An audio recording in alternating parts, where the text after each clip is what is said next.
Good morning, everyone. So today I'm going to be talking about dialysis for the displaced, which is going to be a focus on nephrology care for refugees and other people who have been displaced or affected by conflict.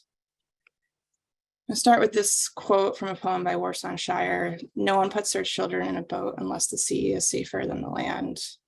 And this is a poem about being a refugee, and I would really recommend everyone read this if you haven't already. It brings tears to my eyes pretty much every time I've ever read it.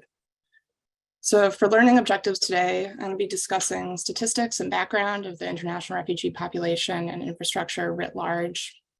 I'll be explaining some nephrology care specific to conflict and refugee scenarios, and then review some specific experiences and data that we have available about delivering nephrology care for refugee populations and other displaced people. I'll be starting with a couple definitions here. So refugees are people who have fled war, violence, or conflict, and in doing so have crossed international borders, so they've left their own country. And then another group of people are internally displaced persons, and those are people who have left their homes but remain within their own country. For the purpose of this talk, I'm going to be talking about both groups of people, which is really relevant to nephrology care and healthcare and the general humanitarian crisis in the world right now. But just so that you're aware, I'll probably be using the term refugee more often. So in discussing refugees, it's important to know about the UNHCR. This is an agency through the UN, which is mandated to aid and protect refugees and stateless people or people who have been displaced within their own country. It was founded initially in 1950 with the purpose of assisting Europeans who had been displaced by World War II. And at the time, it was thought it might not be needed for very long. And unfortunately, history has shown that not to be the case. It's currently operating in 137 countries, and last year's budget was over $9 billion, largely funded by governments and some private foundations and other groups. So the UNHCR defines active refugee and humanitarian displacement situations in the world right now. This is from their website recently. So they define 32 current active displaced, basically areas of conflict that are causing internal displacement or refugees. I'll point out a couple that you're probably most familiar with: Syria here, Ukraine here, Afghanistan, Venezuela, and then there are many further conflicts happening within Africa and Southeast Asia, which are also causing the displacement of people. And this is a major humanitarian crisis. So for some numbers, this is through the end of 2021. It was estimated that about 90 million people worldwide have been forcibly displaced. That includes 53 internally displaced people and the rest mostly refugees. For the next year in 2023, it's estimated that number is going to increase to 117 million people, partially due to the Ukraine crisis and other active conflicts. For some perspective on that, in 2018 alone, it was estimated that every minute somewhere in the world, 25 people were being forced to flee their homes. And although displacement of people due to conflict is, of course, a long-standing issue in the world, there is something somewhat unique about the last 11 or 12 years. With this start of the Civil War in Syria in 2011, the number of refugees has skyrocketed, and other conflicts in the last 10 years have only added to that. So you can see this is from the UNHCR's data, that although there was, of course, a baseline level of displacement going into 2011, the Syrian Civil War here in 2011, this number skyrocketed, and then further conflicts and instability in Venezuela, Syria, or Venezuela and Ukraine, Sudan have only added to that. So although, again, this is a long-standing humanitarian crisis, we are living currently in a fairly unprecedented time, at least since World War II, in terms of the number of displaced people worldwide. And where do people go when they leave their country? So about 3/4 of them go to neighboring countries, which makes sense. And then it's also important to realize that most of those neighboring countries tend to be lower middle income countries. The vast majority of people who are being forced to flee their homes within the last several years are from Syria, Venezuela, and Afghanistan, and then a large number of countries contribute to the last third. And this is a photo of a refugee camp. I just wanted to show this to give you a sense of the scale of refugee camps and what they look like. I'll be referring to them a bit throughout this talk. This is from Jordan, and this is just to give you a sense of what it might be like to live in one and why the conditions of them may preclude effective healthcare services in some cases.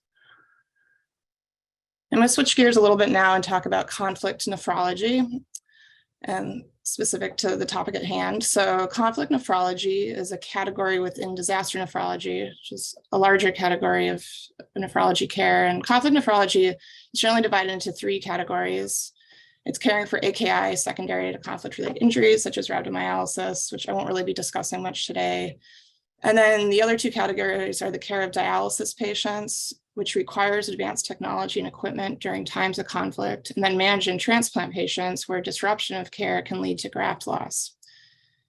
Unfortunately, the conflict nephrology is very challenging to study or develop strategies for because the very nature of it is chaotic.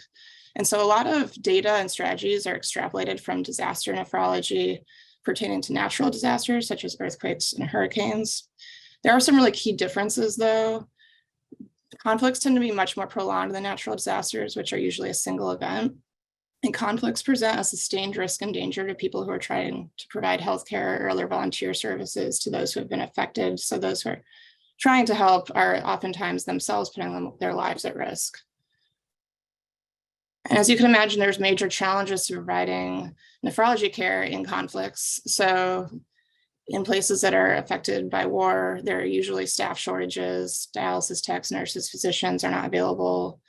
Infrastructure shortages, so dialysis centers can be destroyed or have loss of water or electricity, making them effectively non-functional. Supply shortages are quite common in conflict zones. As you would think, it's very challenging to get equipment, especially disposable equipment, into dialysis centers. There's ongoing danger of transport to and from dialysis facilities for both patients and staff in active conflict zones. So people who are trying to seek life-sustaining treatment at a dialysis center are themselves putting themselves at risk to do that. And then an additional aspect of this to consider is that in times of conflict and instability, people are not getting regular medical care. And that oftentimes leads to delayed referrals and late referrals. So we're probably missing a lot of patients with CKD or other risk factors that aren't getting care and therefore advancing to need for dialysis, leading to pretty high rates of ESRD in refugee populations and displaced persons compared to the general population. And beyond nephrology-specific care, refugees and displaced people are very vulnerable from a broader healthcare standpoint. So they tend to be at higher risk for infectious diseases, traumatic injuries, psychiatric illness, and malnutrition, among other challenges. And when they go to other countries, they're oftentimes limited by language and cultural differences in the host country, and that can lead to barriers in their care. One survey of dialysis providers across Europe and the Middle East asked them what they perceive to be the largest challenges in providing dialysis and nephrology care to refugees. And they really listed quite a few things, but I think, interestingly, the cultural barriers, psychological trauma, financial constraints were all listed as among the largest challenges to delivering this care on this particular survey. So I'm going to talk a bit now about the general history of conflict nephrology and earlier experiences in it. So one of the first places we have data for was in 1990, Iraq invasion of Kuwait. At that time, there were 192 dialysis patients in Kuwait before the conflict. Half of those patients fled and half of them stayed behind. And the ones who stayed behind had a 50% mortality rate compared to 13% of those who left. And the PD patients who stayed behind had a 95% mortality rate, so really highly morbid. That was followed by the 92 to 95 Bosnia and Herzegovina war. Their dialysis patients prior to the war had a 10 to 15% mortality rate. And then during the war, in the first year, they had over 40% mortality rate. And a lot of this was attributed to underdialysis because supplies were not available to do dialysis any more than 8 hours a week. In the late 90s, during the Kosovo War, this led to a pretty large influx of refugees to Albania and Macedonia, which are fairly small countries in the area. Both Albania and Macedonia received about 70 dialysis patients each. Albania, prior to this, had 20 patients on dialysis in the country. They really had very limited dialysis infrastructure to the point that they didn't even offer dialysis to anyone greater than 50 years old. So they were able to offer dialysis to their refugees twice a week, but ultimately the UNHCR had to transfer 50% of all dialysis patients from the country of both Albania and Macedonia to allow for sufficient care. So that's mostly about refugees and displaced people in the early 90s in these specific wars. And now I'm just going to talk briefly about the Afghanistan refugees in Iran, so Afghanistan, as most of you probably know, has been affected by many decades of conflict. In the 80s, the Soviet occupation, and then in the 90s, the rise of the Taliban has led to about 5 million refugees, including about 3 million of them, of Afghan refugees, ending up in Iran by the early 90s. Afghanistan, prior to this, had essentially no dialysis infrastructure. And the Iran dialysis infrastructure was pretty limited in the early 90s. There were just a bit under 600 people on dialysis in the whole country. By 2006, which was last year, I was able to find data, there were about 13,000 people on dialysis in the country. And estimated that Afghan refugees actually made up a pretty high percentage, around 2,000 on dialysis is the estimate. There may be some redundancy in that count. And much higher ratio of ESRD in Afghan refugees than native Iranians. And a lot of that was attributed to the fact that CKD was not covered by health insurance until fairly late, until 2012. So early progression was missed. They were able to start a transplant program for refugees in Iran during this time. And through 2006, 62 Afghanis had received living unrelated donor transplants with pretty good outcomes. Don't have more recent data, but it was interesting they've been able to create a transplant program for the refugees in Iran. And that brings us to the Syrian Civil War, which started in 2011 and continues now. So this is a civil war between the Syrian government and then various foreign domestic rivals, which unfortunately has affected largely the civilians of the country. It's currently divided essentially between government-controlled areas and the non-government-controlled areas that are either besieged or non-besieged. And those living in the non-government besieged areas are at really high risk because they're generally being attacked by both the government and other entities such as the Islamic State. To date, over 300,000 civilians have been killed and almost 13 million people have been displaced, including 6 million refugees abroad. It's estimated and extrapolated that about 10,000 Syrian refugees are on dialysis. So in Syria itself, prior to the war, then during the war, the dialysis situation prior to the war was estimated about 143 people per million were on dialysis in 2005 with very low rates of PD. There were 44 dialysis clinics across the 3 provinces in Syria going into the war. As of this data, 12 of those have been closed due to lack of funding or destruction. In the first year of the civil war in Syria, over 50% of dialysis patients living in besieged areas died versus about 20% in non-besieged areas. And there are some anecdotal stories about the experience of delivering dialysis care within the country of Syria. So in 2016, there was a besiegement of Aleppo in which 10 dialysis patients were to be evacuated, but it was delayed for about a week, and they basically took turns dialyzing via CVVH in a school basement while they awaited evacuation, but all were able to survive. And this was with the supervision of nephrologists abroad helping dialysis techs on the ground. The Idlib province has been affected by destruction of many of their large dialysis centers, which has led to smaller dialysis centers popping up. Essentially 1 or 2 techs will create a dialysis center with 1 machine, and they communicate with their patients via WhatsApp and with nephrologists and other people abroad to help them deliver this care.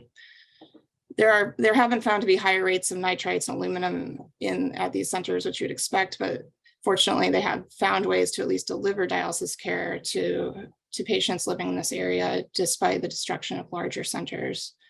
And these are some photos of the experience. So on the left is a dialysis center that was essentially destroyed during an air raid. And then on the right is that CVVH story where they had a CVH going in a school basement while awaiting evacuation, and described the process of actually doing that. Now, somewhat interestingly, renal care is perceived as being less political than other care, such as the treatment of trauma in a war zone. And so dialysis care was actually one of the first things that was negotiated between the government and non-government entities during the Syrian war. So they negotiated being able to send dialysis supplies across checkpoints pretty early on. But even though it's negotiated and allowed, it's still highly limited by just active conflict zones make it very hard and dangerous to actually transport these supplies. So fatal shortages are still quite abundant.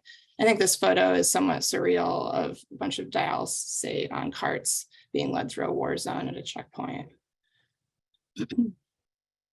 And beyond dialysis care, there are transplant patients in Syria. So prior to the war, there were 8 transplant centers in the country, estimated about 350 transplants a year. And then that number has decreased rapidly through the first couple of years of the war, 20% decrease per year. Now only half of those centers remain, all in the government-controlled capital of Damascus. There have been about 140 transplant patients identified in non-government zones, and they don't have any access to nephrology on the ground. And so local physicians who are behind, have been staying behind, communicate with essentially expat nephrologists to deliver their care. They send labs to labs in government-controlled areas to get things like TACRA levels. And then immunosuppressants are sent through Syrian diaspora organizations to continue to provide their anti-rejection medications. For this particular study, they actually had not experienced any graft loss in this population, but of course, there's probably more transplant patients that haven't been identified and were just lost to care altogether. Now, people who go abroad, refugees with ESRD who do flee the country, it's estimated that they constitute about 1.5% of dialysis patients across Europe and the Mediterranean and Middle East, but there's a lot of regional variability within that. One survey in 2018 of about 300 centers across this region found that 60% had no refugees at all. There's very high variability in how dialysis is funded, which can limit delivery of care as well, depending on the country. There was one center that reported having to turn down 250 refugee patients just because they didn't have enough supplies. And transplant availability for refugees is highly variable depending on a host country, whether people have access to transplant once they arrive. I'm just going to show a couple graphs demonstrated that. So this shows dialysis center percentages across various parts of Europe and the Middle East, and the percentage of people there who are dialyzing who are refugees. So blue is the number of people, or the number of dialysis centers that have no refugees at all. So you can see that that's the majority for most people, or for most dialysis centers. But then there are some small groups of dialysis centers in each place where 20 to 100% of their dialysis patients are refugees. So this just highlights the regional variability and how oftentimes small numbers of dialysis centers are providing the majority of dialysis care for refugees, depending on where they are geographically. Transplant access is also highly variable. This is, again, across Europe and the Middle East, whether people have access to transplants. Blue represents never, so a reasonable number just don't offer refugees transplants. Yellow represents if they're fully registered as refugees. So there are a good number of programs, especially in Scandinavia and Western Europe, where refugees do have access to transplant. Something that have to be cognizant, however, is that much of the time when people flee to a country, they are not necessarily going to stay there long-term. Some refugee populations have high rates of going back to their home country or going elsewhere. And if they're not going to have ongoing transplant access, that has to be accounted for when deciding whether or not it's safe to give transplants. But fortunately, a good number of countries have developed fairly strong transplant programs for refugees. And I'm going to talk about specific experiences with Syrian refugees in a few countries to which they've migrated. So Turkey is the country that's hosting the largest number of Syrian refugees. So about 3.5 million Syrian refugees are currently in Turkey. Turkey is a very well-developed healthcare system and health information and tracking system, and they are providing free access to community and university hospitals for all registered refugees. Syrian refugees are dialyzing for the most part 3 times a week if they're in Turkey, and most of them were not receiving that frequency in Syria prior to the war because the infrastructure for dialysis in Syria was really much less than in Turkey. As of 2016, 345 Syrian refugee dialysis patients have been identified, and studies done to see if they're getting quality dialysis have shown that their numbers are quite comparable in terms of the care that's being offered to Turkish patients. Another thing just to note is that pediatric nephrologists in these areas with high refugee populations are having high rates of influx of patients because the rates of CKD in the Syrian refugee pediatric population is quite high. I'm not presenting specific data on that today, but it's just something to be aware of. Lebanon is another country that's hosted a pretty large number of refugees. It's a small country, about 4.5 million, but registered refugees make up over 20% of the population. And the healthcare system there is not universal healthcare coverage. It's really a mix of public and private, somewhat similar to the United States. Through 2018, 250 Syrian dialysis patients have been identified. They're usually getting less dialysis than their Lebanese counterparts due to lack of supplies. And the majority of them are at a small number of centers, which has led to resource strain at these small number of centers that are hosting most of them. The funding is very much a patchwork there. It's funded largely by outside government and non-government organizations and the UNHCR, and nephrologists are oftentimes going without reimbursement for caring for Syrian refugees in Lebanon. Jordan is another country neighboring Syria, which is hosting a large number of refugees. There, they're considered to be visitors, so their healthcare is only through humanitarian organizations and not through Jordan health infrastructure. Through 2015, about 119 dialysis patients there have been identified, and 30% of them were not receiving 3 times weekly dialysis. Interestingly, though, over half of them had actually started dialysis in Jordan because they didn't actually have it available prior to fleeing Syria. The funding for this is largely through Syrian diaspora organizations, and dialysis in Jordan has been fairly challenging due to long distances to dialysis centers, which are being hosted by these diaspora and humanitarian organizations, with a lot of care interruptions and lack of funding. And because of these challenges, the Syrian American Medical Society and National Kidney Foundation actually launched a transplant program for Syrian refugees in Jordan.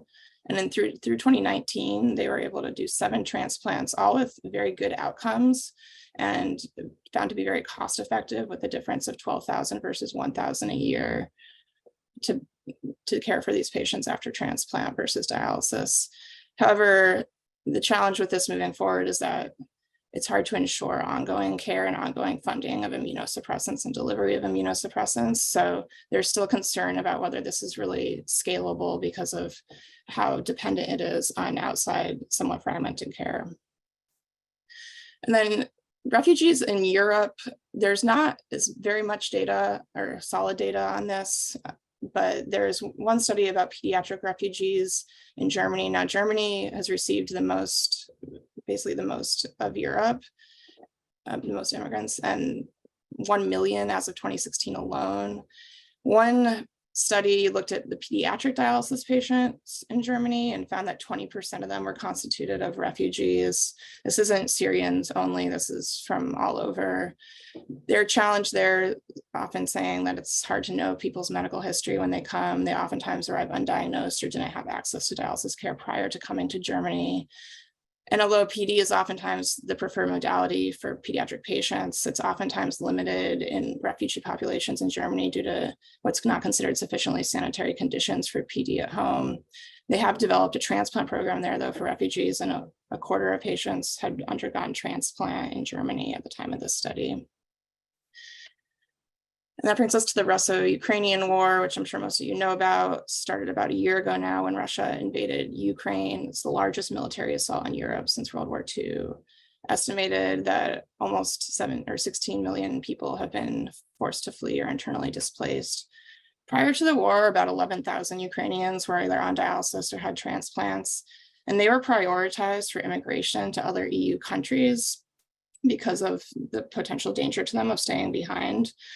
Many of them declined to go, so many are still in the country of Ukraine. And if they do go to other countries, however, dialysis is being provided for free in those host countries. Within Ukraine, many cities have been cut off from their dialysis facilities due to loss of water and electricity.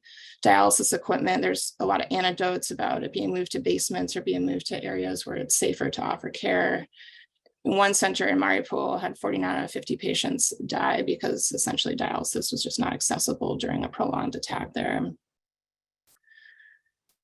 The funding for dialysis and ongoing delivery of care is largely being done there through international organizations, including private providers. They're both delivering dialysis care for refugee patients who are coming to other countries and organizing and shipping supplies directly to dialysis centers that are still operating within Ukraine. There's not a lot more data about Ukraine at this time that's publicly available, but I'm sure we'll be able to learn more in the coming year.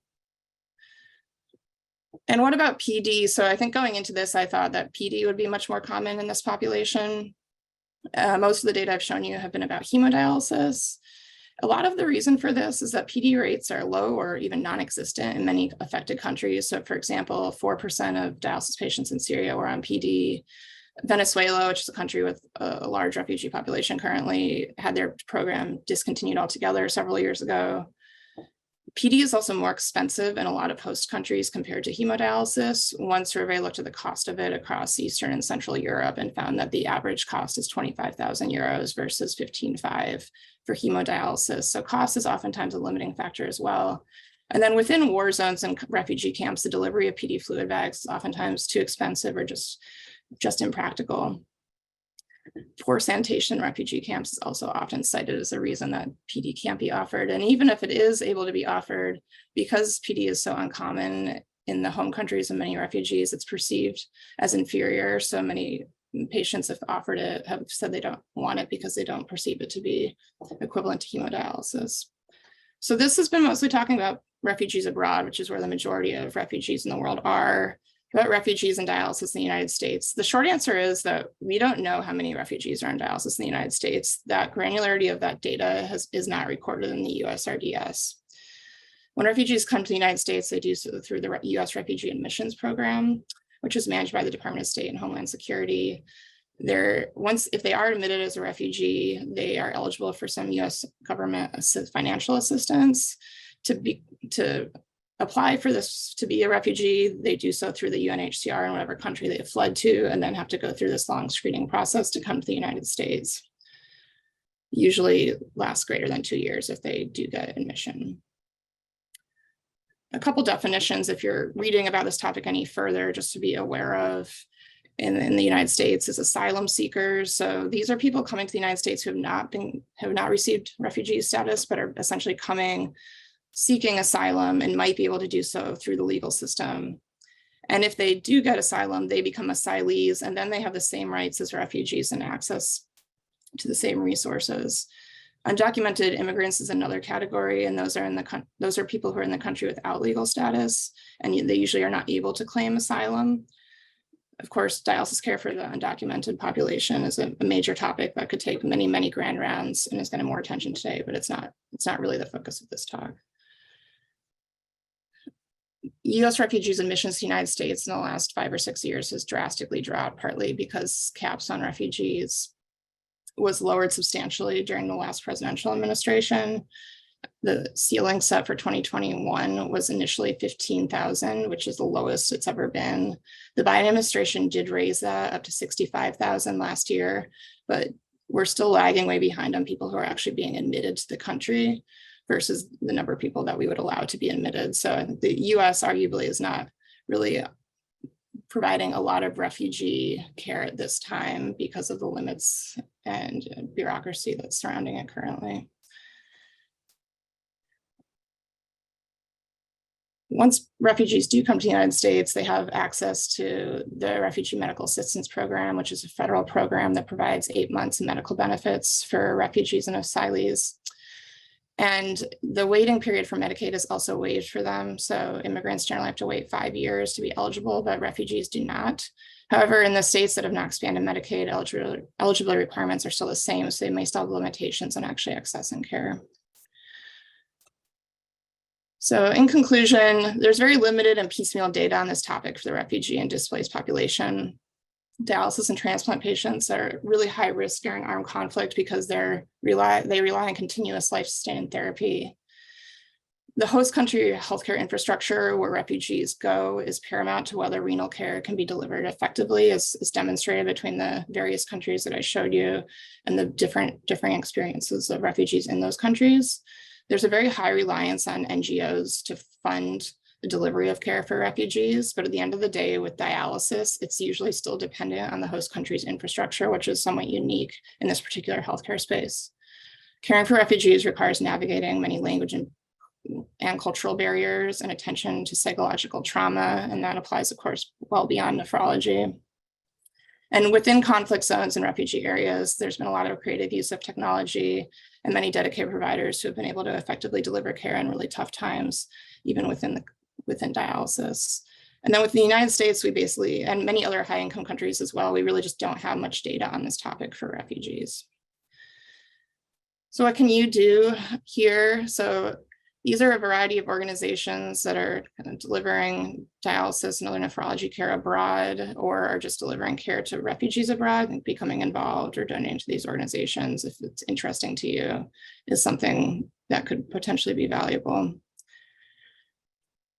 And I would just like to acknowledge Sarah Struthers, who reviewed this presentation early on for me and gave me some great feedback. And then Suzanne Watnick, who I went to about refugee data for the United States, who also connected me with Lily Cervantes, Catherine Rizzolo, and Kirsten Johansson, all of which weighed in on this topic, and really appreciate their assistance. Thank you. Thank you, Dr. Wolski, for that really deep dive into what's happening globally. We will take a couple questions and then move on to our last presentation of the morning. Hey, Karen, thank you for the excellent presentation. I wasn't aware of any of that data. There's one refugee crisis which is inevitable, which is going to be climate crisis, and there's going to be mass migration because of drought. And we're seeing a lot of cases of Mesoamerican nephropathy like things, and even in Asia, like there was a Washington Post article yesterday that 1/3 of kidney transplant patients in Nepal are less than 40. You know, they were in Middle East working under extreme heat. So is there any data about that with respect to it's a good question. There may be data. I didn't really come across it when I was looking into this, but I was looking mostly at conflict-specific refugee populations. But that's a really good question. I think highly relevant, as we will certainly be challenged by that, not just for dialysis, but for many other healthcare systems with that. I think a good number of those countries too, it's really dependent on whether dialysis is even very common in some of the places that they're fleeing from. And so some of the reason that I think there's data on Syrian refugee population and a couple others that I presented is that dialysis is more commonly offered in those countries to begin with. So we're getting patients who are already on dialysis, and we can study them. All right, just due to time and trying to keep things on track, we will switch over